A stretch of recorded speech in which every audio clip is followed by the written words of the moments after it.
All right, everybody. Hello and welcome to the show. This is the Fight Insight podcast. I'm your host, Timmy B, and you can see that Ringside Rain is not here with us this week. She will be here next week as we meet a young fighter. She's a Muay Thai fighter, won the gold medal in the World Games, and she's making her Bellator MMA debut on September 7th at the Bellator Champions Series on September 7th. She is Ashley Whiplash Thiner. So make sure you're here next week for that. But this week, it's a very, very special episode. And as you can see, I'm already joined by my guest.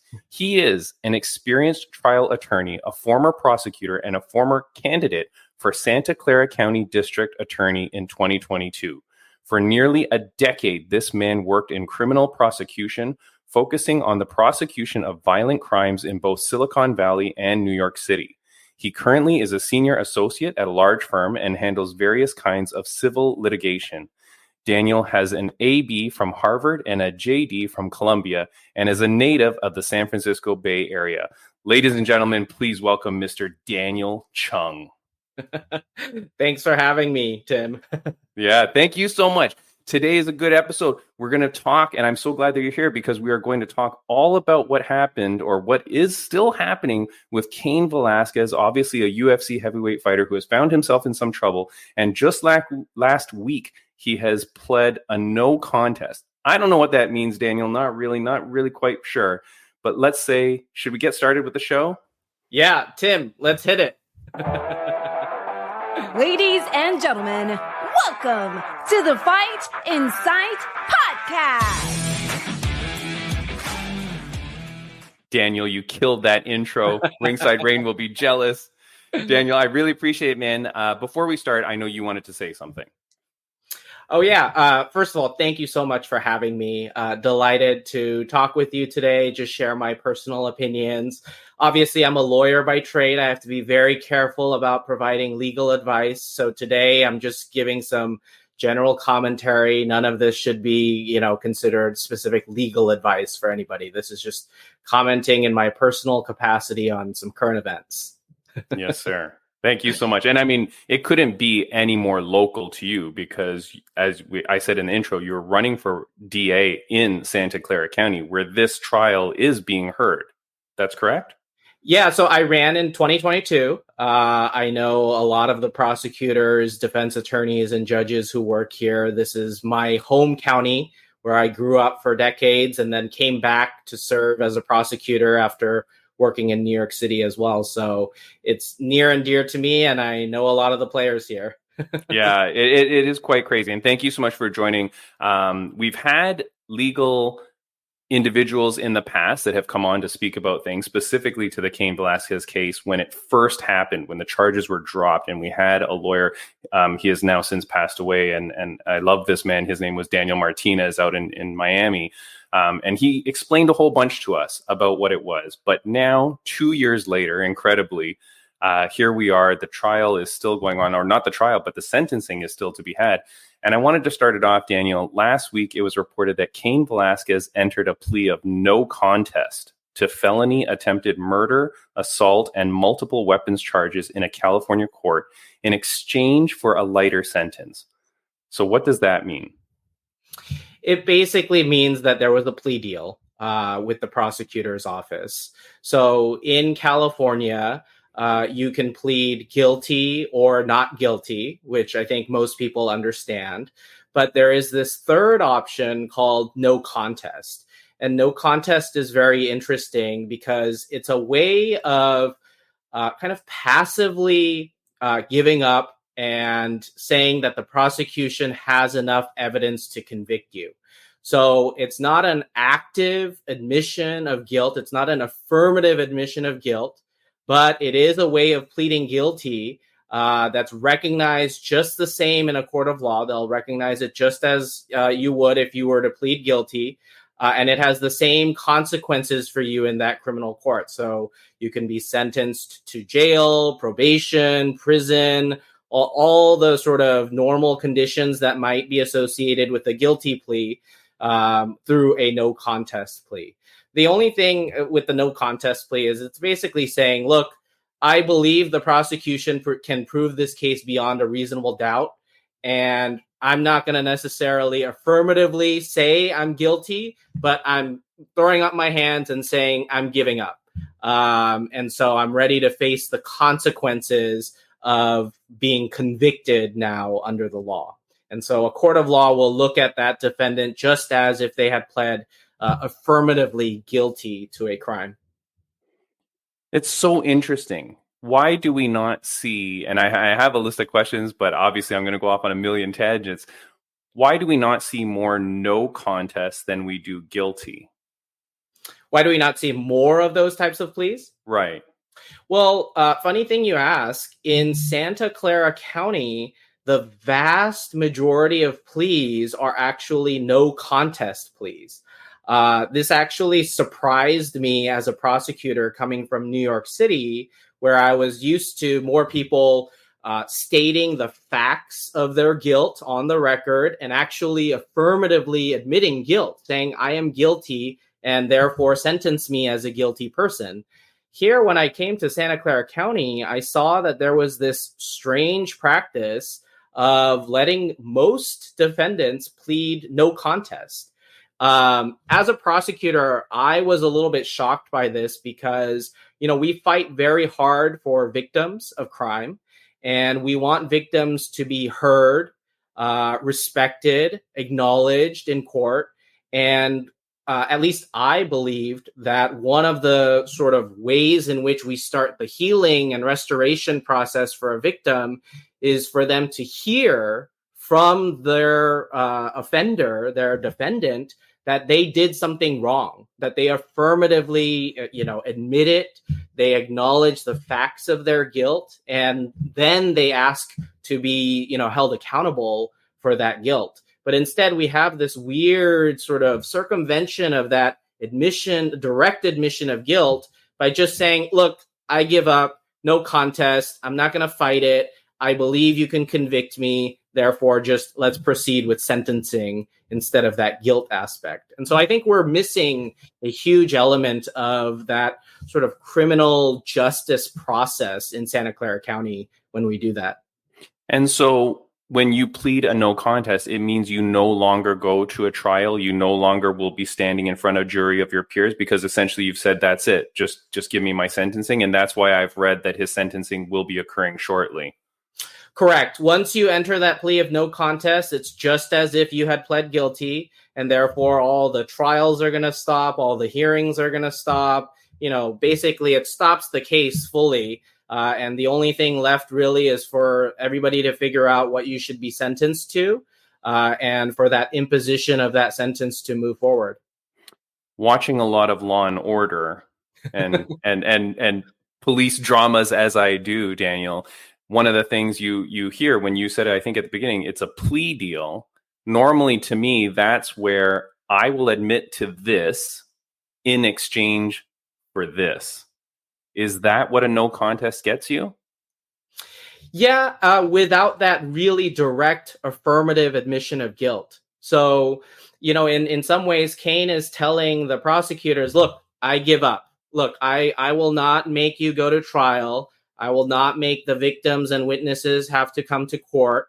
I'm willing to help the process in some regard, right? And he is, making it shorter, making it much more efficient, making it less traumatizing for the victims and witnesses. So he is offering something. And in exchange, it seems like the prosecutors were willing to drop the premeditation element, which would have had the most serious consequences for him in this case.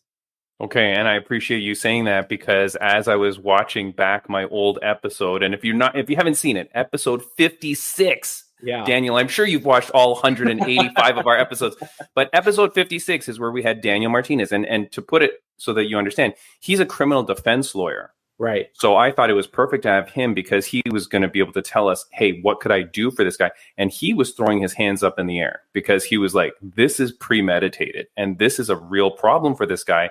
So my next question is that one of the biggest issues was, as I understood it, the premeditated behavior shown by Cain. Following the vehicle, having a weapon, waiting for the victim outside the courthouse, engaging in a high-speed car chase for 11 miles. These are all allegedly, okay? Shooting at the vehicle, striking the unintended target in the vehicle in the arm and torso. as a result of the plea that we're saying here, the premeditated murder charges, from what I've read and what you're saying, seems to be dropped. And that means he will no longer face a mandatory sentence of life in prison with the possibility of parole. And you're saying that that's correct. So by doing this now, he has avoided a massive issue in what his sentencing was going to include. Yeah, his sentence could have been a lot worse if he had gone to trial as charged in the complaint. It would have been, or the information actually, after the preliminary hearing. It would have been very risky for him to do that. And so from his perspective, it makes 100% sense for him to do this, to take away the most serious aspect of his punishment, the risk factor for that punishment, and try to get some level of leniency in this case. But I would propose kind of two things about this. One, it's a bit problematic that the DA's office, it seems like they made a lot of public statements about this case, and they alleged the premeditation, and they talked very specifically about it. And for them to now walk that back and say, oh, just kidding, we'll drop that now, is a little bit inconsistent, right? Because, you guys talked about how serious this was, how much planning there was, how much danger there was, not only to the victims, but also to the public at large. And now, 2 years after the fact, what specifically has changed with regards to the facts that you alleged that suddenly merit this removal of the premeditation? It causes a lot of questions to be raised. Was there evidence that was withheld? Are there problems with witnesses? Oftentimes when prosecutors back off of serious charges, there are things going on in the background that may be affecting the case, that may be affecting the prosecutor's willingness to push hard on the case as well. And the other element that I'd propose to you regarding this case is that normally when prosecutors have this much leverage against someone, saying, I could throw you into, life without parole in prison, that's as serious as it can get. When you have that much leverage and you decide to throw away that leverage and say, okay, I will bargain with you, I am going to meet you halfway or midway or whatever, most prosecutors are very specific about what you're going to get.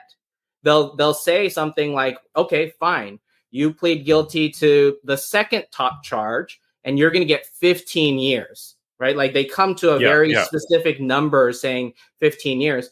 From all the accounts I have heard, it does not seem like there is a specific number of years in prison that have been designated for Cain. Instead, it seems like the DA's office is punting to the judiciary, saying, hey, judge, why don't you look at the facts? Why don't you look at the aggravating and mitigating circumstances here? And you can take the public blowback or praise or blame or whatever, depending on how you decide to sentence him. So in some ways, I'm a little bit astonished by this plea deal because, you're walking back something that you claimed was super serious and you took away your most significant piece of leverage. And now you didn't even define it specifically what the terms are going to be. Well, is it, and you're getting to every single thing I want, Daniel. I'm so happy that you're here. I don't know. Is it possible, though, that they have worked out the time or the charge and they've told the judge on the side and they'll just release that later rather than publicly state it now? Like, I guess you don't have to go to the media and say, hey, I've struck a plea deal with this guy. We're giving him this in exchange for this. I guess you don't have to do that. Yeah, in theory, it is totally possible that they have arranged a specific number. They have very specific terms to this deal.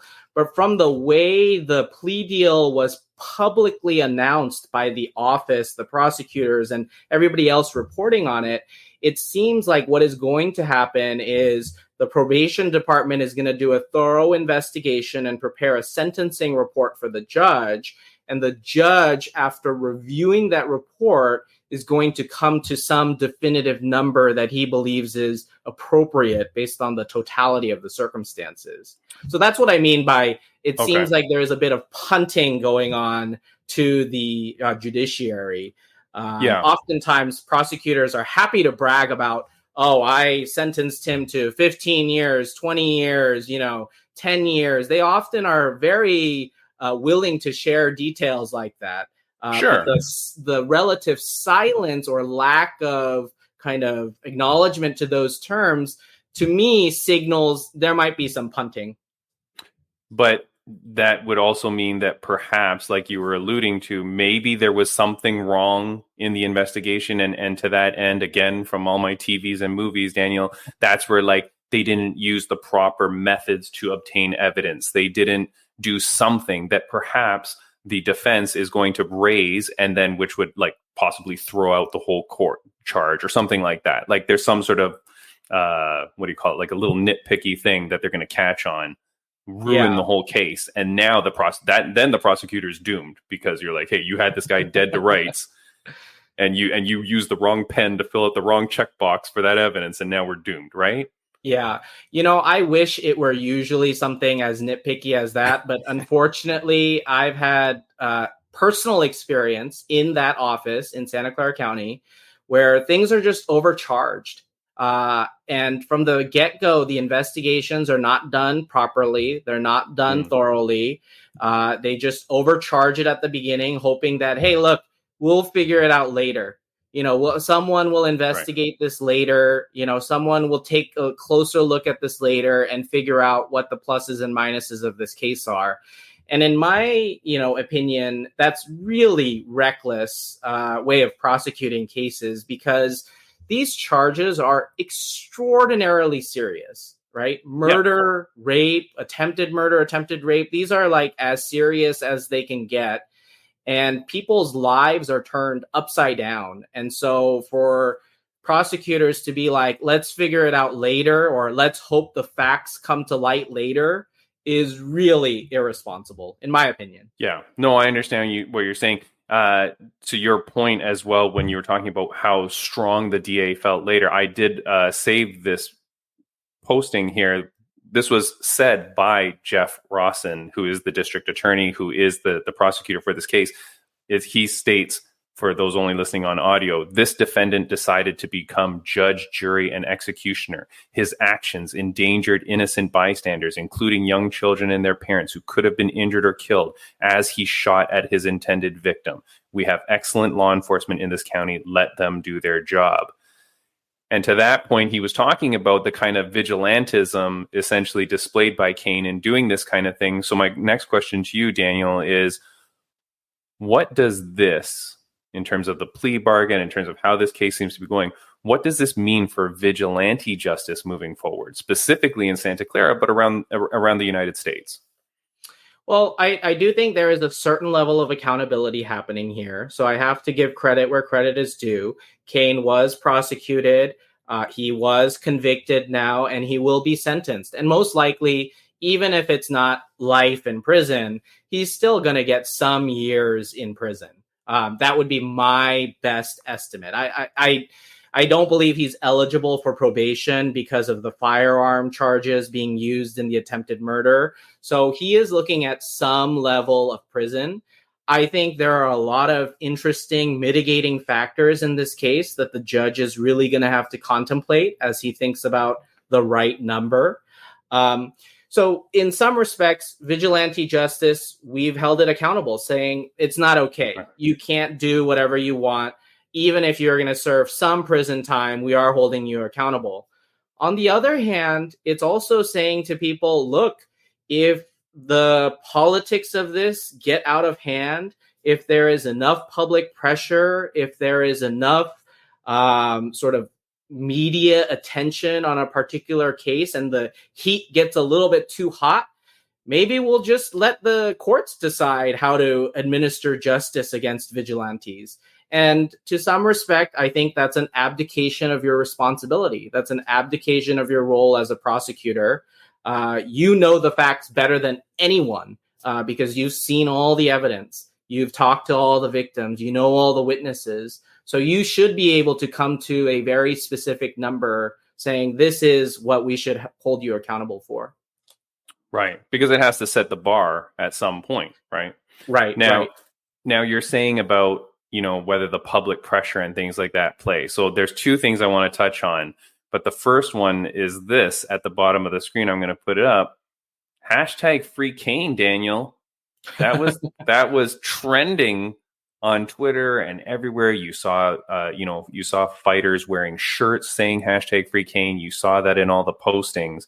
It became a very public spectacle, this whole thing. And of course, because of the seriousness of the charges against the other gentleman, which caused Cain to allegedly do this action, and just the whole thing about it is just so terrible and disgusting, right?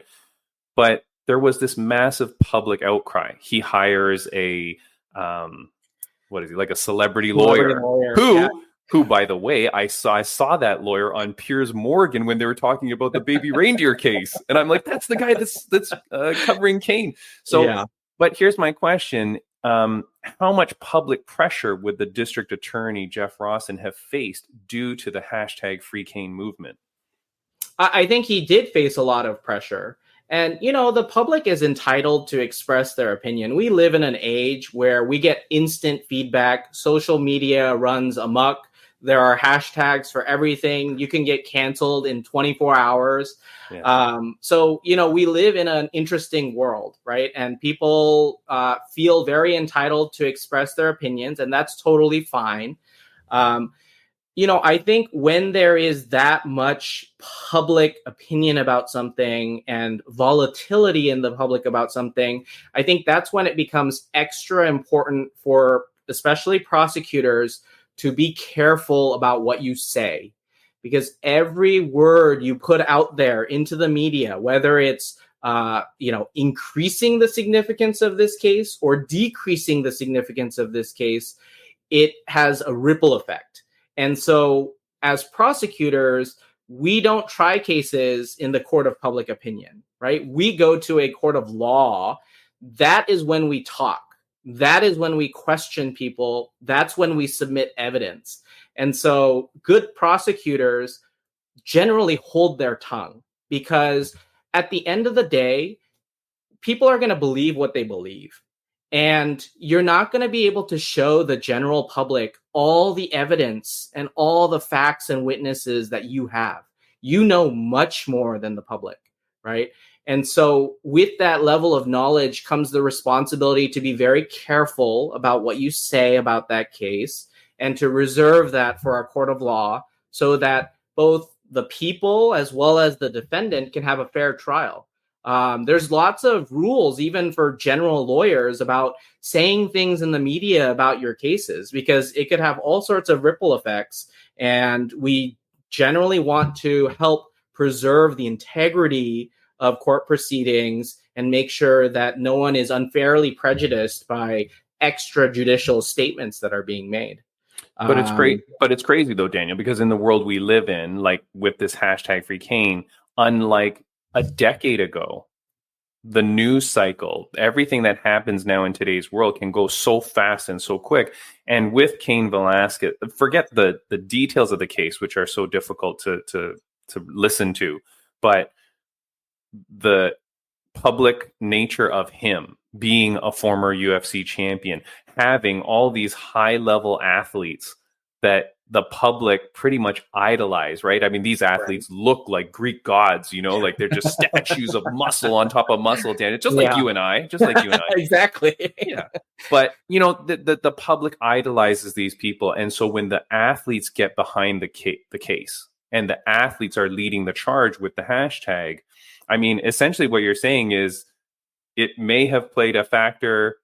And so if you're on that side where you think that Cain Velasquez should have been free and you were tweeting out that hashtag free Cain and you were doing that, hey, you may have actually helped this case. Yeah, I mean, I will never know for sure what was in the minds of the prosecutors who pled this case out.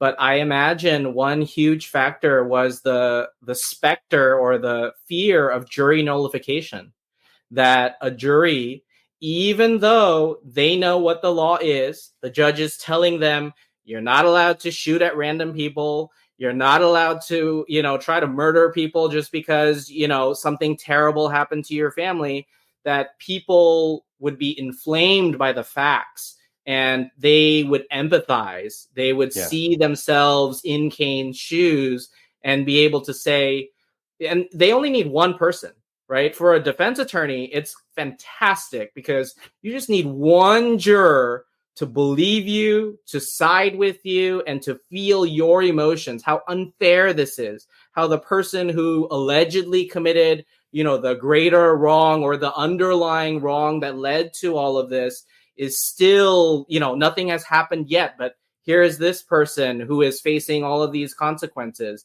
Just that one person, if that one person holds out, that's the ticket to a not guilty for Cain.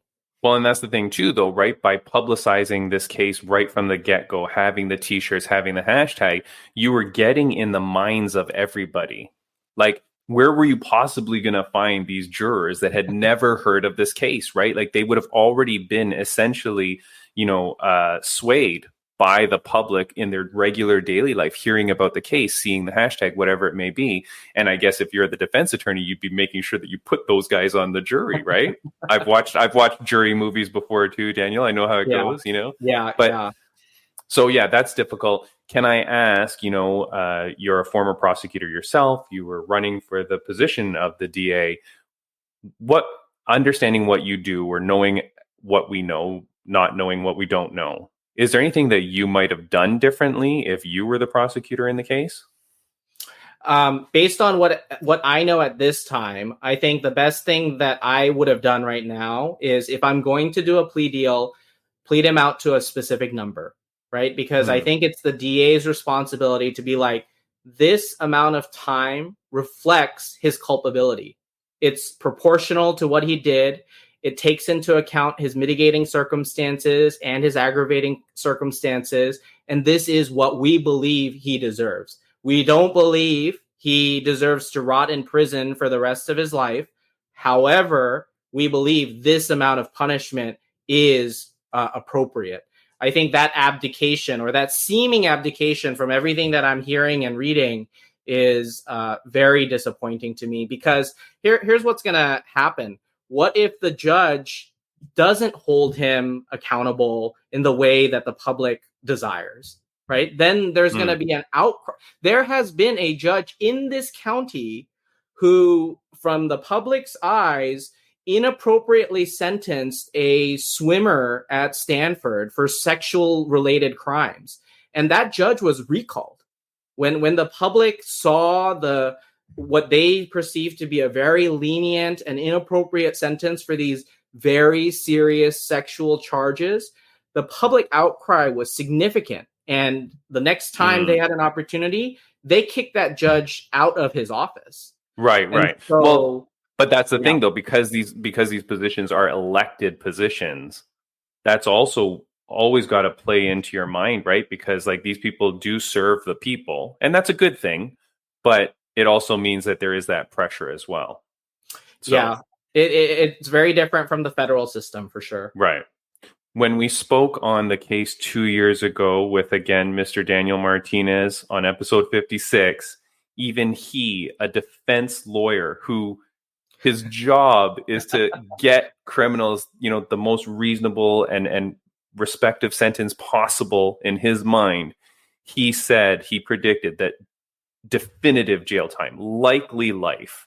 At that time, he was like, it's a done deal, dude. He said, Timmy, if you're part of this MMA community, don't get your hopes up. This is not good. Knowing what you know with all the charges, understanding now that there is this plea of no contest, if you had to guess, what would you say would be his sentence? I think it will be in single digits. I think it will be high single digits. High single digits. Yeah. For the less mathematically inclined, Daniel, that means 9 or less, people. Yes. 9 or less. And remember that California is one of the best states to be a criminal defendant, because not only are our laws incredibly lenient, but there are so many ways you can get credits. half time for this, 80% for this, all sorts of good behavior credits and prison credits and whatnot. So in actuality, let's say Cain was sentenced to 10 years. 10 years really still is not 10 years. 10 years is probably going to be less than 10 years. And so, for the people who are not as informed about the system, that number is just a starting point rather than the ending point. Right. And so parole and does any of this mean that parole is not an option? No, that's totally separate of all this. Like he could. Yeah. What happens after your prison term, this doesn't really change any of those dynamics right now. It just made it possible for him to receive something like a single digit prison sentence. But you hear things like life without parole or blah, blah, like you hear that term without parole, but you're saying that doesn't play in here. He might get parole. He might not, whatever. There's no hard and fast rule as from what you see. Well, we know that he's not going to get life without the possibility of parole. Yes. No. Forget that. That has been removed altogether. So now he can get a very definitive sentence like 5 years, 7 years, 9 years. And then but they could say 10 years without parole or 5 years without parole. Like the judge could tack that on, but maybe not. It will most likely be with some level of supervision afterwards. So parole usually follows, or some level of community supervision follows your incarceration. And so my bet would be that there's definitely going to be some after supervision as well, after he's released into the general public again. And if you are a fight fan and you want to see Cain at events and things like that, understanding that he's been in jail for 2 years, I think. Is it including time served or no? Say that again? Sorry. Would his sentence include time served? So yes, he's been in there for 2 years. Yeah, all the credits as well as the time that he's been accumulating up to this point would be credited towards his final sentence. So that's what I mean. Like, even if he got, a 10-year sentence, it would already subtract whatever time he spent plus any credits, if applicable, and then any other future credits as well.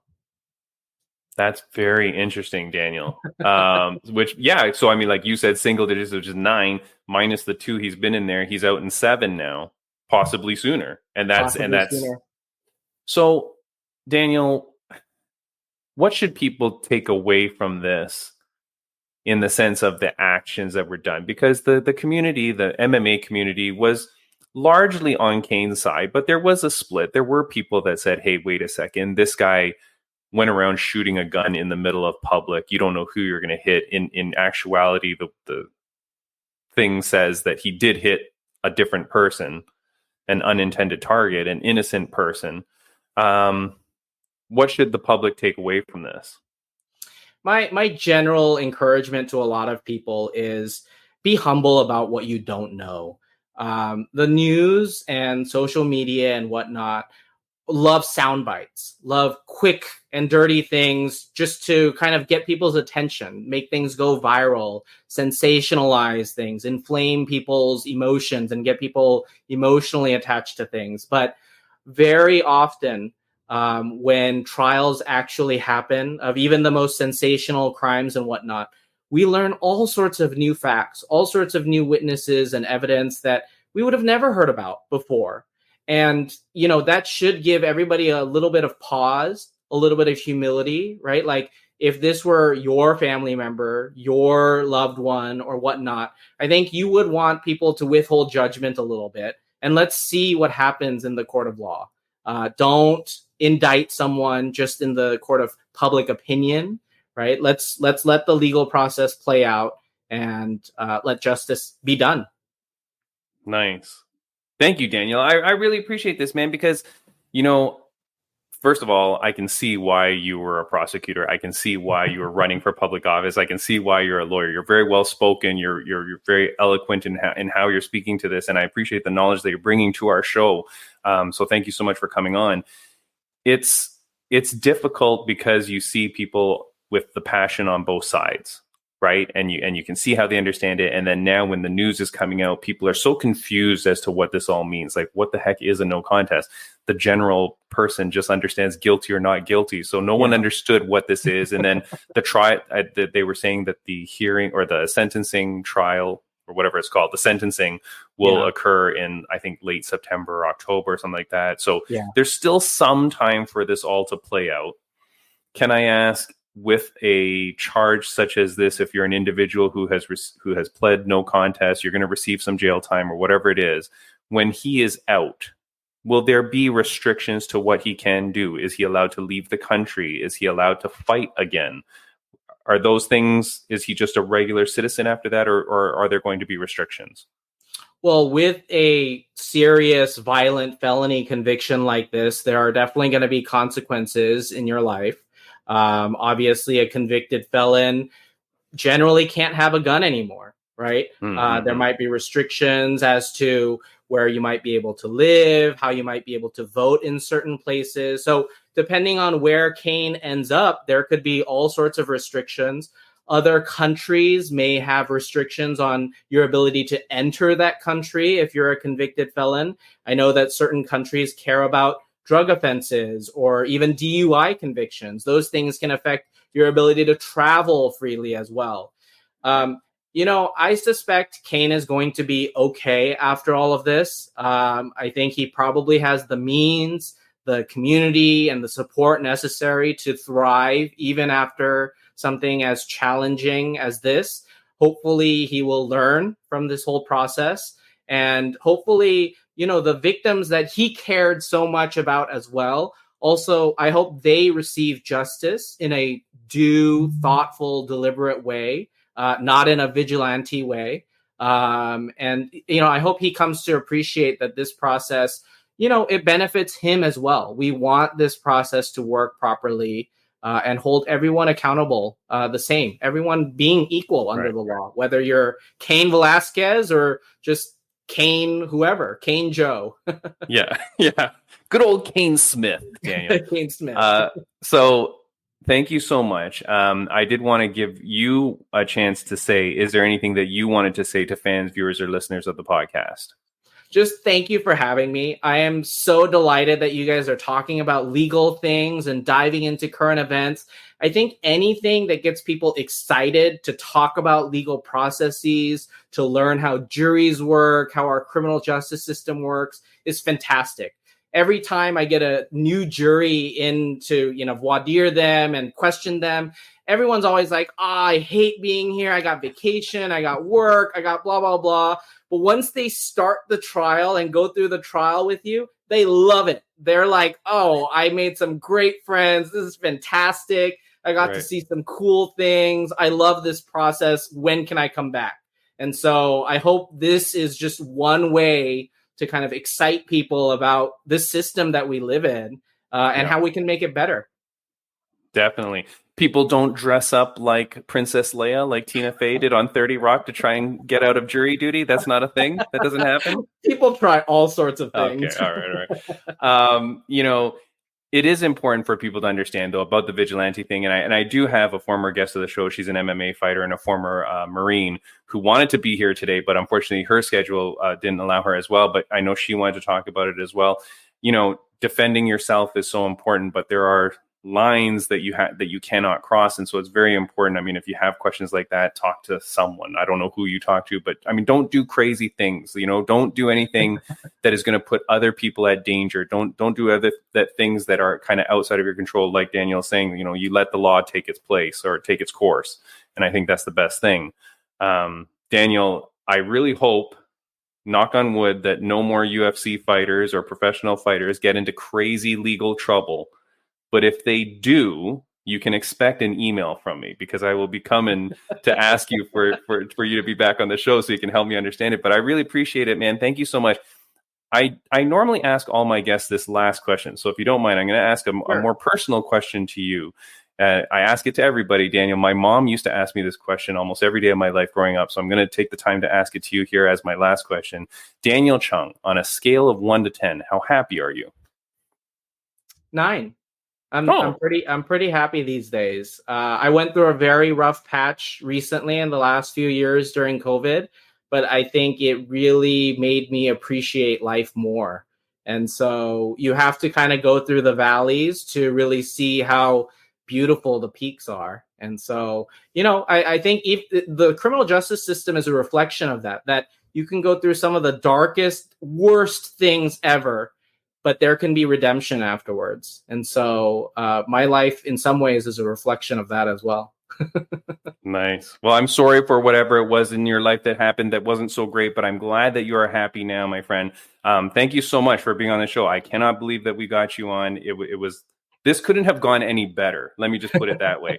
Like, sometimes I invite guests on and I don't know whether they're going to be too energetic or how they're going to be. Your camera was perfect. You're in focus. I can hear you so well. So, I mean, I really do hope the fans and listeners of this podcast enjoy this. I hope they take something away from it. At Daniel Chung, you are at Chung for Change on Instagram. So if you want to follow Daniel Chung, go check out at Chung for Change. That's CHUNG for Change. Daniel, this was a pleasure to meet you, my friend. Thank you so much. I appreciate all the time you spent, and I hope you have a wonderful day. And I hope not to talk to you soon, but I kind of hope to talk to you soon. Thanks so much. All right. Appreciate take care. See ya. Okay. Bye-bye. Bye. And that is the show. Thank you so much for joining us, guys. I don't want to go without saying thank you to our friends of the podcast, Rageworks Podcast Network. Go check them out at rageworksnetwork.com. You can find other great audio podcasts such as ours. And thank you to our alumni who went 3-0 this past weekend. Nicola, the Chaos Costello, she claimed that Australian boxing title in 42 seconds with the knockout. Impa Kasanganai advances to the PFL finals. He's going to go make another $1 million. Give me a money, I'm pretty sure. And then Dricus du Plessis, he defends his title at UFC 305. Congratulations to Dricus. Between what him and Izzy did after the fight, I think that was even more impressive than what was done in the cage, which I think was a fight of the year contender. But the way that they behaved themselves, the way that they were showing respect, the true martial artist code, that is what I like to see. So congratulations to both men in proving what great men they are in that fight, both in the cage and out. So congratulations to them. Guys, before I go, of course, last thing, Fight League Atlantic 16.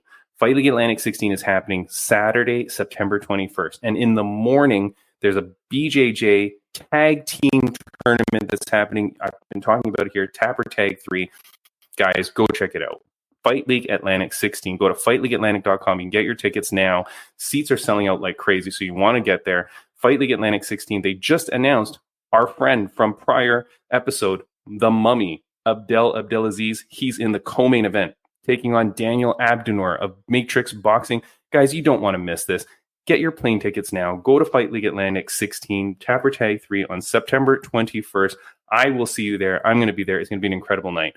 Guys, thank you for watching the podcast. It's been a great time. Great guest. Daniel Chung, he's welcome back anytime. I hope people don't get legally in trouble. But if they do, he will be back. Have a good one, guys. I'll see you next week.